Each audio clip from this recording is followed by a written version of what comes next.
nga temunnakaaba nti January mpanvu simanya January will humble you kati nate ne January naye abantu batandise okwera nga bagihambolinga oluvannyuma lwa Avapeace okuvaayo n'agifukamiza wansi amakulu mu kyo yeetumina Miss January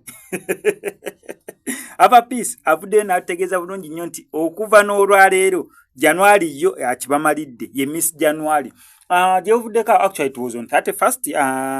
twalabako awo Shiba Kalungi nga avuddeyo na postinga nagamba omwaka guli mukubeera nga gukomekerera n'abantu basinga okubeera nga ayagala naye na postinga awo ebifaananyi bibye n'ebya mutabani we kweganga birungi kati ate ng'egye waliwo ko engeri y'akadubudubu wakati wa Avapeace wamu ne Queen Shiba nanti olutawo lwabwe lwako abantu mwalumma omuliro simanyi lwaki naye nga mubulamu nkuntono just enkuntono tonaawo nga tuseesaamu nga bavuga omumwa olutalo nga lweyongera okubombojja yes awo 2026 naye tuba tumutandise nanti oli ndowooza bagenda okulabamu ye ng'alina omwana ebifaananyi byakuba n'omwana abantu baagala nnyo ba baby ne Avapeace agambye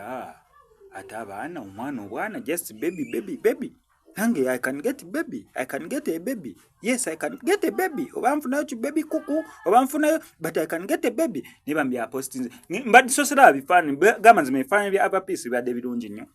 So this is her birth month ndoza bamuzaala mu January kati birthday yeri mukubeera ng'erodinga naye no n'abantu bebazaala mu January tugenda mu kalulu birthday zamu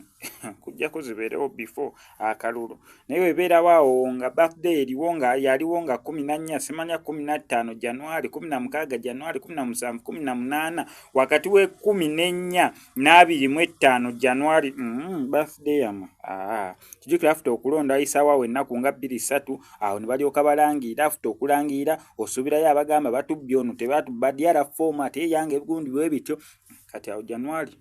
olaba ne Minister of Education evuddeyo n'egamba abadde bagamba simanya amasomero tugenda gaggula ffe tetunalangirako ddi masomero tugenda gaggula official date bwe gagenda tandika however